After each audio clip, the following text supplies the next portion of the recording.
തോന്നുന്നു. ഷബീർ, ഈ ഈ മുണ്ടകയിലാണോ ചൂരൽമലയാണോ ഏത് പ്രദേശമാണ് ഏറ്റവും കൂടുതൽ ബാധിതമായിരിക്കുന്നത് ഈ ഉരുൾപൊട്ടലിൽ?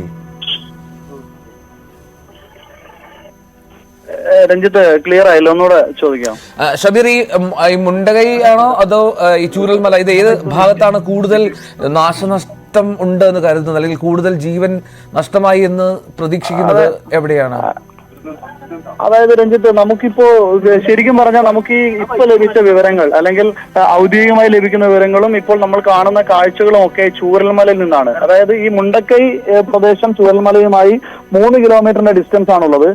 ഈ മുണ്ടക്കൈയിൽ ഇപ്പോഴും ആളുകൾക്ക് കൃത്യമായിട്ട് അല്ലെങ്കിൽ രക്ഷാപ്രവർത്തകർക്ക് എത്തിച്ചേരാൻ കഴിയാത്തതുകൊണ്ട് അവിടുത്തെ ഒരു കാഷ്വാലിറ്റിയെ സംബന്ധിച്ചുള്ള ഒരു വിവരം ഇപ്പോഴും ലഭിച്ചിട്ടില്ല എന്നാണ് നമുക്ക് പറയാൻ സാധിക്കുന്നത്. അവിടെ നിന്നും വരുന്ന കണക്കുകളൊക്കെ ഒരു ഏകദേശം കണക്കുകൾ എന്നുള്ളതിലപ്പുറം രക്ഷാപ്രവർത്തകർ കൃത്യമായിട്ട് അവിടെ എത്തി ഇത് ഏകോപിപ്പിക്കാനുള്ള ഒരു അവിടുന്ന് ഈ ഏകോപിക്കൽ മാത്രമല്ല, അവിടുന്ന് മൃതദേഹങ്ങളാണെങ്കിലും അല്ലെങ്കിൽ പരിക്ക് പറ്റിയവരാണെങ്കിലും പൂർണ്ണമായിട്ടും പുറത്തെത്തിക്കാനുള്ള ഒരു സാഹചര്യം ഇതുവരെ ഉണ്ടായിട്ടില്ല. അതുകൊണ്ട് തന്നെ നമുക്ക് മുണ്ടക്കൈയിൽ എന്ത് സംഭവിക്കുന്നു എന്നുള്ള കാര്യത്തിൽ ഇനിയും ഒരു വ്യക്തതയില്ല. മറിച്ച് ചൂരൽമലയിലാണ് ഇപ്പോൾ രക്ഷാപ്രവർത്തകർ പൂർണ്ണമായിട്ട് കേന്ദ്രീകരിച്ചിരിക്കുന്നതും ഇപ്പോൾ കൂടുതൽ മൃതദേഹങ്ങൾ കണ്ടെടുത്തതും അത് ചൂരൽമലയിൽ നിന്ന് തന്നെയാണ്. ഞാൻ നേരത്തെ സൂചിപ്പിച്ചതുപോലെ ഈ ചൂരൽമലയിൽ നിന്നും കണ്ടെടുത്ത മൃതദേഹങ്ങളെല്ലാം മുണ്ടക്കൈയിൽ നിന്നും ഒഴുകി വന്നതാണോ? ഓക്കെ, ഷബീറിന്റെ ഫോൺ കട്ടായി എന്ന് തോന്നുന്നു. സുജിത്ത് എന്നൊരാൾ നമ്മോടൊപ്പം ഉണ്ട്. സുജിത്ത് തൃശ്ശൂരിൽ നിന്നാണ് വിളിക്കുന്നത്. സുജിത്തെ, ആരെങ്കിലും ഉണ്ടോ പ്രദേശത്ത്? ഇത് ഒരാളെ കുറിച്ചുള്ള വിവരത്തിന് വേണ്ടിയാണ്. ഡോക്ടർ വിഷ്ണു പ്രസാദ് ചിന്നാര, ഇത് കട്ടക്കിൽ നിന്നുള്ള ഡോക്ടറാണ്. ഡോക്ടർ വിഷ്ണു പ്രസാദ്?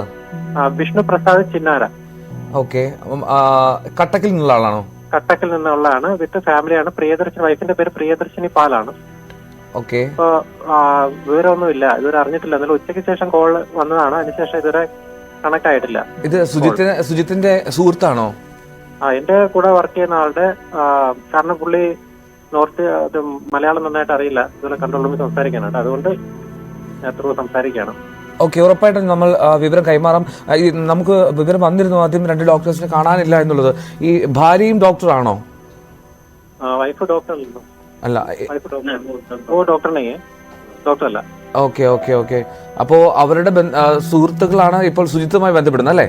അതെ അതെ, ഉറപ്പായിട്ടും. ഓക്കെ, നമ്മൾ ഈ വിവരം ഒന്ന് ഈ ദുരന്ത നിവാരണ അതോറിറ്റിക്ക് കൈമാറാം. അപ്പോൾ അവർ ഉടൻ തന്നെ അതിന് പരിഹാരം കണ്ടെത്തും കേട്ടോ. അവരെന്തിനു പോയതാണ് അവിടെ?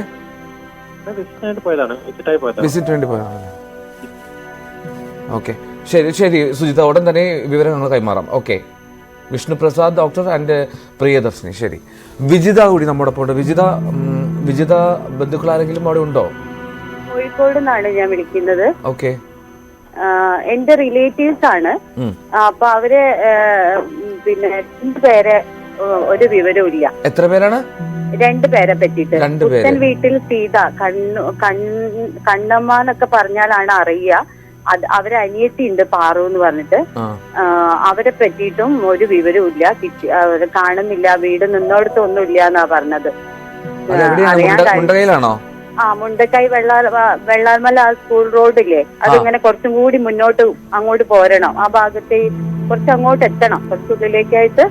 ഒരുപാട് ഉള്ളിലേക്കല്ല, എന്നാലും അവിടേക്ക് വീടും ഉണ്ടോ എന്നുള്ള കാര്യം വ്യക്തമായിട്ട് അറിയുന്നില്ല. പക്ഷെ അവരെ 2 ആളെയാണ്. ഇനി എവിടെങ്കിലും ഈ മദ്രസ അവിടെ ഇവിടെയൊക്കെ ആയിട്ട് കുറച്ച് കേറി നിൽക്കുന്നുണ്ട് കുറച്ച് ആൾക്കാർ. ഇനി അവിടെ എവിടെയെങ്കിലും ഏതെങ്കിലും വീട്ടിലുണ്ടോ എന്നുള്ളതും നമുക്ക് അങ്ങനെ പ്രതീക്ഷിക്കാം വിജിത, ഈ സുരക്ഷിതമാണ് എന്ന്. പക്ഷേ ഈ സീതയും അല്ലെങ്കിൽ കണ്ണമ്മ, പാറു, ഈ 2 പേർ മാത്രമാണ് വീട്ടിലുണ്ടായിരുന്നത്? ആ വീട്ടില് അവര് 2 പേരാ ഉണ്ടായിരുന്നത്. 2 സ്ത്രീകൾ മാത്രമേ ഉണ്ടായിരുന്നുള്ളൂ. 2 സ്ത്രീകൾ മാത്രം. അവര് 2 ആളാണെന്നല്ല അവിടെ ഉണ്ടായിരുന്നത്. മഴയായിരുന്നപ്പോ മേലോട്ട് വിളിച്ചപ്പോ വന്നില്ല എന്നാ പറഞ്ഞത്. പിന്നെ ഇവര് രാവിലെ ഈ ഉരുൾ പൊട്ടിയതിലാണ് ഈ എന്റെ ബ്രദറും അവരെ അമ്മയും മോളും കൂടിയിട്ട് പോന്നിട്ടുണ്ടായിരുന്നത്. അത് ബാക്കി 2 പേരും പിന്നെ അവിടെ ആ വീട്ടിലാണ് ഉണ്ടത്. പിന്നെ അവരും തിരയുന്നുണ്ട് അവിടെ എല്ലാവരും. പക്ഷെ വീട്ടിലിരിക്കുന്നവർക്ക് എന്റെ വേറെ റിലേറ്റീവ്സ് ഒക്കെ വരെ അവരെ മക്കളൊക്കെ വെയിറ്റ് ചെയ്ത് നിൽക്കുന്നുണ്ട്. അപ്പൊ അവർക്കൊക്കെ ഒന്ന് അറിയാം, എവിടെയെങ്കിലും ഉണ്ടോന്ന് അറിയണമെങ്കിൽ നമുക്ക് ഒന്ന് അറിയാൻ വേണ്ടിയിട്ടായിരുന്നു. ശരി വിജിത, എന്തായാലും നമ്മൾ ഈ വിവരം, ഈ സീത, കണ്ണമ്മ, ഒപ്പം സീത എന്ന് വിളിക്കുന്ന കണ്ണമ്മ എന്ന് വിളിക്കുന്ന സീതയും പാറു, ഈ 2 പേരുടെയും പേരുകൾ നമ്മൾ ഉടൻ തന്നെ ഹെൽപ്പ് ലൈൻ അവിടുത്തെ ഡെസ്കിൽ കൈമാറുന്നുണ്ട്. അപ്പോൾ അതിന്റെ വിവരങ്ങൾ പരമാവധി വേഗത്തിൽ നമുക്ക് ലഭിക്കട്ടെ കേട്ടോ. ഓക്കെ, ഞാൻ ഇപ്പോൾ കാണുന്ന ദൃശ്യങ്ങൾ കാണുന്നത് എത്രമാത്രം ദുഷ്കരമാണ് അവിടുത്തെ രക്ഷാ ദൗത്യം എന്നുള്ളത്. NDRFിൻ്റെ സംഘാംഗങ്ങൾ വളരെ പ്രയാസപ്പെട്ടാണ് അവിടെ രക്ഷാപ്രവർത്തനത്തിനായി പ്രയത്നം നടത്തുന്നത്. ഇപ്പോഴും വലിയ തോതിൽ കുത്തിയൊലിച്ച് ആണ് ആ വെള്ളം ആ പുഴയിലൂടെ ഒഴുകുന്നത്. അപ്പോൾ അവിടെ മറുകരയിലേക്ക് എത്തുക എന്നുള്ളത് വലിയ പ്രയാസകരമാണ്. ഒരുപക്ഷെ ഹെലികോപ്റ്റർ എയർലിഫ്റ്റിംഗ് സാധ്യതയാണ് ആദ്യം ആലോചിച്ചിരുന്നത്. പക്ഷേ ഒരുപാട് തടസ്സം നേരിട്ടു. അവിടുത്തെ കാലാവസ്ഥ സമ്മതിക്കുന്നില്ല എന്നുള്ളതാണ് തോന്നുന്നു മനസ്സിലാക്കാൻ കഴിയുന്നത്.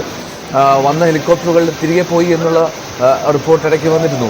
എന്തായാലും ആ ദൃശ്യങ്ങൾ കാണുന്നത് എത്രമാത്രം റിസ്ക് എടുത്താണ് ആ NDRF ടീം അവിടെ പ്രയത്നിക്കുന്നത്, അവിടെ രക്ഷാദൗത്യം നടത്തുന്നത് നോക്കുക. വലിയ പ്രയത്നമാണ്. അങ്ങേയറ്റം പ്രയാസകരമായിട്ടുള്ള രക്ഷാദൗത്യമാണ് വയനാട്ടിൽ പുരോഗമിച്ചുകൊണ്ടിരിക്കുന്നത്.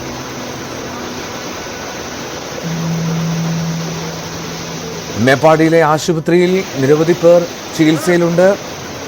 ഒരുപാട് പേർക്ക് പരിക്കേറ്റിട്ടുണ്ട്. ഇനിയും മരണസംഖ്യ ഉയരാനുള്ള സാധ്യത അത് പറയാതെ വയ്യ. പക്ഷേ നിരവധി പേരുടെ മരണം അവിടെ റിപ്പോർട്ട് ചെയ്യപ്പെടുന്നു. 44 നിലവിൽ സ്ഥിരീകരിച്ച മരണനിരക്ക് എങ്കിൽ പോലും അവിടെ നിന്ന് ഉള്ള വിവരങ്ങളനുസരിച്ച് തൊട്ടു മുമ്പ് ഷബീർ മാധ്യമപ്രവർത്തകൻ പറഞ്ഞതുപോലെ ഇനിയും മരണനിരക്ക് ഉയരാനുള്ള സാധ്യതയാണ് കാണുന്നത്. ഇനിയും ഒരുപാട് പേരുടെ പേരുകൾ അത് മിസ്സിംഗ് ലിസ്റ്റിലേക്ക് പോകാനുള്ള സാധ്യതയാണ് അവിടുന്ന് റിപ്പോർട്ട് ചെയ്യപ്പെടുന്നത്. പക്ഷേ നമുക്കെന്നാലും ഈ ദുരന്തത്തെ അത് നേരിട്ടേ പറ്റൂ.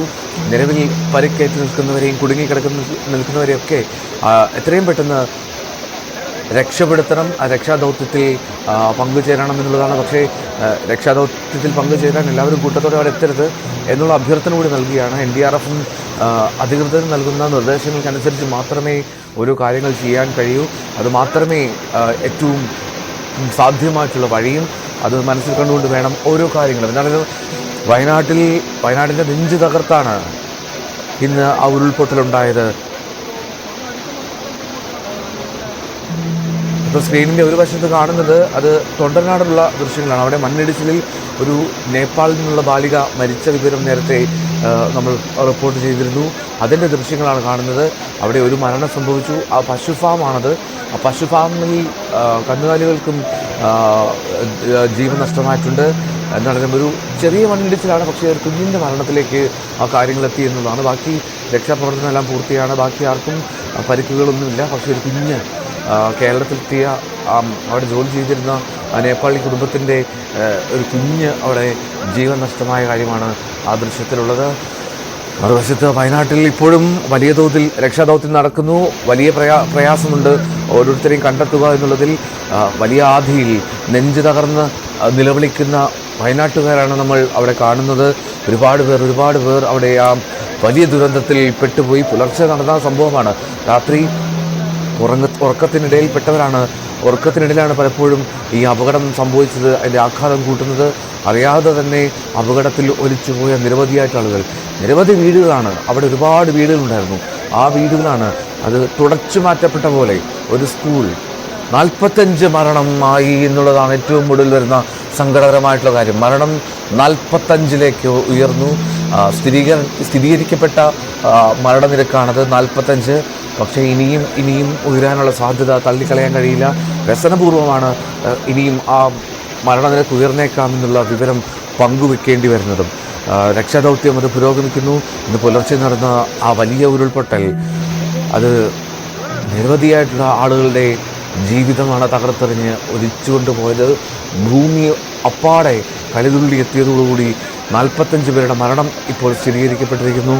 ഇനിയും ആളുകളുടെ മരണനിരക്ക് ഉയരാനുള്ള സാധ്യതയും കാണുന്നു. ഒരുപാട് വാഹനങ്ങൾ, ഒരുപാട് ജീവികൾ, ഒരുപാട് വീടുകളെല്ലാം ആ കുത്തൊഴുക്കിൽ ഒലിച്ചുപോയി. അങ്ങ് ചാലിയാറിൽ പല മൃതദേഹങ്ങളും ലഭിച്ചത് നമ്മൾ കണ്ടതാണ്. ചാലിയാറിലേക്ക് മൃതദേഹങ്ങൾ ഒഴുകിയെത്തുന്ന സാഹചര്യമുണ്ടായി. ഇന്നോളം നമ്മൾ കണ്ടിട്ടുള്ള ഉരുൾപൊട്ടലുകളിൽ ഏറ്റവും ആഴമേറിയത്, ഏറ്റവും വ്യാപ്തിയേറിയത്, ഭീതിതമായിട്ടുള്ളത് എന്നൊക്കെ കരുതേണ്ടി വരും ഈ ദുരന്തത്തെ. ഇതിനിടയിൽ അവിടെ